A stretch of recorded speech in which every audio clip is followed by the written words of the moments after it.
Hello India, let's build India better. मैं हूँ जाजी।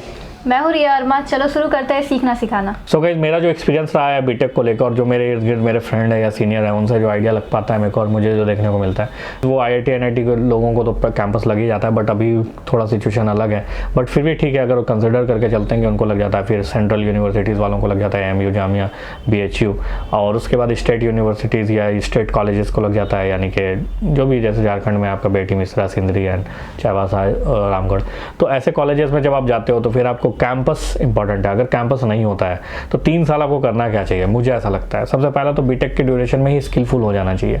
एस्टिमेशन, बिलिंग, अगर सिविल इंजीनियर हो, estimation, billing, costing, layout, labelling, और साथ ही साथ जो भी आगे प्रोसेस करने वाले ऊपर जॉब में नक्शा, design and all, AutoCAD, basics tools and all, ये स्किल ले लेना चाहिए बीटेक में ही। अदरवाइज बाद में तो सीखना पड़ेगा, ये करना पड़ जाता है। बहुत हमारे टाइम पे ये नहीं था एक्सपीरियंस, हम लोगों को कोई बताने वाला नहीं था, तो हम लोग बीटेक के बाद सीखे, यानी लेट सीखे। अगर आप बीटेक के ड्यूरेशन में ही सीख जाते हो तो चांसेस बढ़ जाता है जॉब लगने का। तो आईआईटी एनआईटी के हो तो जॉब लग ही जाएगा। अगर नहीं लगता है तो फिर आप सरकारी गवर्नमेंट का तैयारी तो कर ही सकते हो, यानी गेट वगैरह, PSUs वगैरह के लिए। फिर स्टेट का भी बहुत सारा वैकेंसीज आता है, JEE, AE, assistant engineer, junior engineer. फिर गेट के से आप PSUs वगैरह जा सकते हो। फिर आप IES की, इंडियन इंजीनियरिंग सर्विस की तैयारी कर सकते हो, जो कि हम भी तैयारी कर रहे थे अपने टाइम पे, बट मेरे को लगा कि नहीं वो नहीं हो पाएगा, तो फिर बिजनेस पे हम लोग आ गए। तो आप फिर वहाँ पे अंडरस्टैंड करते हो, जब आप स्किल ले ले हो तो ठीक है। अब क्या करना क्या है, अब स्किल भी ले लिए हैं तो मतलब बीटेक के ड्यूरेशन में अब आप तैयारी कर रहे हो, तो अब आपको समझना पड़ेगा कि आपको सरकारी इंजीनियरिंग में आपके पास 3 ऑप्शन है, या तो सरकारी इंजीनियर बन जाओ, या तो आप प्राइवेट इंजीनियर बन जाओ किसी अच्छे कंपनी में, बड़े कंपनी में, या तो आप अपना खुद का कर लो। और छोटे कंपनी में काम करके फिर फ़ायदा नहीं है। बट अगर आप गवर्नमेंट में तैयारी कर रहे हो तो फिर तो आप कंटिन्यू कर रहे हो, और अगर नहीं हो रहा तो फिर तो आपके पास ऑप्शन है कि भाई कोई सा भी नौकरी कर लो, बड़ा छोटा कंपनी नहीं देखना। फिर अगर आप प्राइवेट कंपनी में फुल फोकस है पहले से कि भाई L&T, सापुरजी या फिर DLF, तो इस तरह की कोई कंपनी में जाना है तो फिर तो आपको टेंशन ही नहीं लेना तैयारी का। फिर आप बीटेक कर लिए, अपना स्किल जितना इन्हेंस कर सकते हो ड्यूरिंग बीटेक, और जिनको तैयारी करना है ड्यूरिंग बीटेक वो अपना तैयारी का प्रिपरेशन कर लें। तो अगर बीटेक में आप स्किल जनरेट कर लियो, फिर उसके बाद आपके कम्युनिकेशंस अच्छे हैं और उसके साथ साथ कॉलेज अच्छा है, तो फिर आप किसी भी प्राइवेट कंपनी में जाकर इंटरव्यू वगैरह फेस करो, DLF एंड ऑल जो भी है, तो वहाँ पिच करके हो जाएगा। लेकिन वैकेंसीज बहुत कम है सिविल इंजीनियरिंग, जो कि ऑप्शन नहीं मिलता।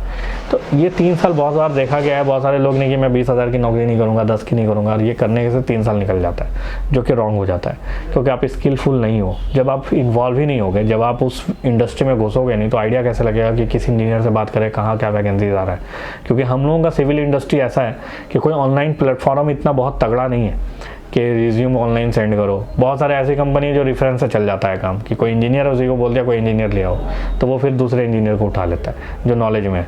तो वैसे चलता है, जॉब स्कोप कम है। तो अब अगर सरकारी नौकरी नहीं करना, तैयारी करना है तो फिर कर सकते हैं, आप सरकारी नौकरी की तरफ जा सकते हैं। अगर वो नहीं करना तो फिर प्राइवेट कंपनीज के लिए, अगर वो भी नहीं होता है तो आपको बैठना नहीं है, मेरा अपना मानना है। 3 साल तो आपको बैठना ही नहीं है, आप जो बस घुस जाओ किसी भी कंपनी में, फिर वहाँ से ट्राई मारते रहो। लेकिन बैठने से मेरा अपना यही था कि नहीं 10,000 का नहीं करना, 20 का नहीं करना। हुआ क्या, 2 साल निकल गया। जब 2 साल निकल गया तो आपको रियलाइज़ होता है लास्ट में करना वही है, 15-20 वाला ही, ठीक है। और मुश्किल हो जाता है, फिर मिलना मुश्किल हो जाता है कि आप, गैप होना ही नहीं चाहिए। पहली बात तो ये, बीटेक हुआ कुछ तो कर लो, गैप होना ही नहीं चाहिए। नहीं समझ में आ रहा कुछ भी कर लो, पर एक्सपीरियंस बहुत बार काउंट किया जाता है। आपका गैप कभी भी काउंट नहीं होगा किसी भी कंपनी के लिए, वो निगेटिव चीज़ है। तो ये कहीं ना कहीं फिर आपको शो करना पड़ेगा कि आप एमटेक कर रहे थे या फिर क्या कर रहे थे। तो मेरा अपना मानना है आफ्टर बीटेक ऑफ 3 ईयर्स जो है, या तो स्किल जनरेट करो अगर कॉलेज में नहीं किया हो, या तो फिर गवर्नमेंट के लिए तैयारी कर रहे हो तो फिर कंटिन्यू रखो, या तो फिर किसी प्राइवेट कंपनी में ज्वाइन कर लो। अगर स्किल जनरेट नहीं करना है, पैसे की कमी है, तो किसी प्राइवेट कंपनी में ज्वाइन कर लो एज अ सुपरवाइज़र ही सही। फिर वहाँ से धीरे धीरे जब एक्सपीरियंस मिलेगा, नेटवर्क जनरेट करने की कोशिश करो, और वहाँ से फिर कहीं ना कहीं मेरे को लगता है कि बहुत सारे ट्रेनिंग इंस्टीट्यूट भी अभी आ गए, जैसे सिविल गुरुजी, उनका अपना ट्रेनिंग इंस्टीट्यूट चलता है, 6 महीना वो ट्रेन करते हैं, फिर आप किसी छोटे मोटे कंपनी में आप अप्लाई कर सकते हो, क्योंकि आपको इतना स्किल हो गया कि आप एक जूनियर इंजीनियर कहला सकते हो। साइट का सारा काम, लेआउट एंड ऑल, नक्शा पढ़ना, एग्जीक्यूट करवाना, कंक्रीट वगैरह जो ढलाई का मसाला बनता है, rod binding, BBS, estimation, estimation, billing, तो ये सब पे आपको बेसिक नॉलेज आ जाता है, तो कहीं ना कहीं फिर आप एज ए इंजीनियर काउंट होते हो। जब ये नहीं आएगा, लेआउट वगैरह जो भी है, बीटेक से निकले, लेआउट नहीं मालूम, एस्टिमेशन नहीं मालूम, बिलिंग नहीं मालूम, तो छोटी कंपनी आपको एज अ सुपरवाइजर ट्रीट करती है। बड़ी कंपनी जो प्रोफेशनल कंपनी वो आपको सिखाती है 6 महीना 1 साल, उनका बॉन्ड होता है। तो सबका अपना अपना पैटर्न है। तो मुझे लगता है अगर बड़ी कंपनी पे आप नहीं जा पाए हो तो कोई सा भी कंपनी पकड़ लो, सीखने का कोशिश करो और वहाँ से फिर स्विच करने का कोशिश करो। And you have also option of gulf and जो भी है फॉरेन वॉरेन का आफ्टर 3 ईयर्स। और फ्रेशर में भी बहुत सारे लोग एक्सेप्ट करते हैं। तो फील्ड बहुत हो सकता है। जॉब के बारे में जो नेक्स्ट वीडियो में हम लोग डिस्कस करेंगे कि कहाँ कहाँ जॉब, लेकिन 3 ईयर्स जो है ये बहुत इंपॉर्टेंट फैक्टर है। ये 3 साल अपने आप को निकालना नहीं है, वेस्ट नहीं करना, जो कि मेरा हुआ है। चाहते ना मतलब समझ नहीं आया कि करना क्या है, मतलब कैसे, मतलब कुछ माइंड में कुछ चल रहा है, दिल में कुछ है, सिचुएशन कुछ कह रहा है, तो बड़ा वो मैस हो गया। But end of the day बेहतर ये हुआ कि जिस पॉइंट पे आना था एज अ बिजनेस, जो कंस्ट्रक्शन वर्ल्ड का है, तो वहाँ आ गए। क्योंकि मुझे 3 चीज़ नज़र आए, या तो सरकारी नौकरी या तो खुद का धंधा सिविल इंजीनियरिंग में, चाहे वो आर्किटेक्ट हो, चाहे वो कंस्ट्रक्शन ठेकेदार हो, ठेका आप उठा रहे हो यानी कि टेंडर डाल रहे हो, या तो आप खुद का कुछ इनोवेटिव कंस्ट्रक्शन कर रहे हो। वरना मतलब अगर पैसे की बात की जाए, अदरवाइज पीस चाहिए और ठीक ठाक इंजीनियरिंग स्केल पे जाना है तो फिर आप प्राइवेट कंपनी L&T वगैरह या बाकी जगह पे आप जा सकते हो। वहाँ पे आपको सैलरी ठीक ठाक बन जाता है और धीरे धीरे ग्रोथ है। बट बहुत पैसा चाहिए तो फिर आपको कंस्ट्रक्शन में या तो खुद इन्वॉल्व हो जाओ। और एक फ़ायदा है सिविल इंजीनियरिंग का, वो ये फ़ायदा है कि आप अगर जंगल में भी हो ना तो आप कमा लोगे। ये एवरग्रीन फील्ड इसलिए बोला जाता है, उस वक्त नहीं समझ में आया बीटेक के बाद, आज ये समझ में आता है 4 साल के बाद, कि अगर आप फॉर एग्जांपल मैं बोकारो का हूँ, तो अगर आप झरिया, कतरास ऐसे जगह पे भी हो जहाँ पे कोई ग्रोथ वरोथ कुछ भी नहीं है, तब भी आपको एज अ इंजीनियर लोग कंसिडर करेगा। 10,000 20,000 आप आराम से निकाल सकते हो, भूखे तो नहीं मरोगे। लेकिन अगर IT कंपनी से हो तो फिर थोड़ा मुश्किल हो जाता है अदर फील्ड्स के लिए, कि वो MNCs कंपनी है, अब आपको वहाँ पे ही बैठना है, यानी मुंबई, दिल्ली, मेट्रो सिटीज़ पे। झरिया में बैठ के तो काम नहीं हो सकता। और वो खुद का तुम कोडिंग ही तो नहीं करोगे, वेबसाइट डेवलप करोगे ज़्यादा ये सब हो, तो एक्सपोजर उतना नहीं मिलता। पर घर हर जगह बन रहा, इंजीनियर का ज़रूरत हर जगह है, तो या तो प्राइवेट इंजीनियर या तो गवर्नमेंट इंजीनियर, कुछ भी। तो डिग्री विग्री भी आपके काम आ जाते हैं। फिर वैल्यूएशन वगैरह बैंक में जैसे बिल्डिंग का वैल्यूएशन लगता है, तो वैल्यूएशन में भी आप जा सकते हो, एस्टिमेशन में जा सकते हो, बिलिंग में जा सकते हो, सर्वे में जा सकते हो, बिल्डिंग इंजीनियर बन सकते हो। एस्टिमेशन, बिलिंग वगैरह तो ये कोटेशन वगैरह रेज करना पड़ता है ठेकेदार लोगों को, तो वहाँ पे आप इनहेंस करके उनके साथ टाई अप कर सकते हो। किसी भी तरीके से अगर आप चाहो तो सिविल इंडस्ट्री सही है, कमा सकते हो। थोड़ा रॉ है, अनऑर्गेनाइज है, इंजीनियर वाला फील नहीं आएगा, टू बी फ्रैंक, एकदम बेकार।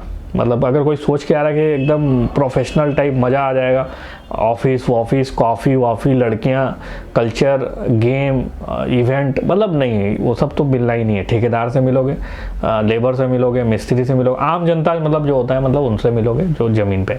ऐसे तुम इंजीनियर्स बहुत कम मिल पाओगे। मोस्टली देखने को मिलेगा कि कोई ठेकेदार है, कोई सुपरवाइजर है, मतलब कल्चर तो नहीं मिलेगा यार।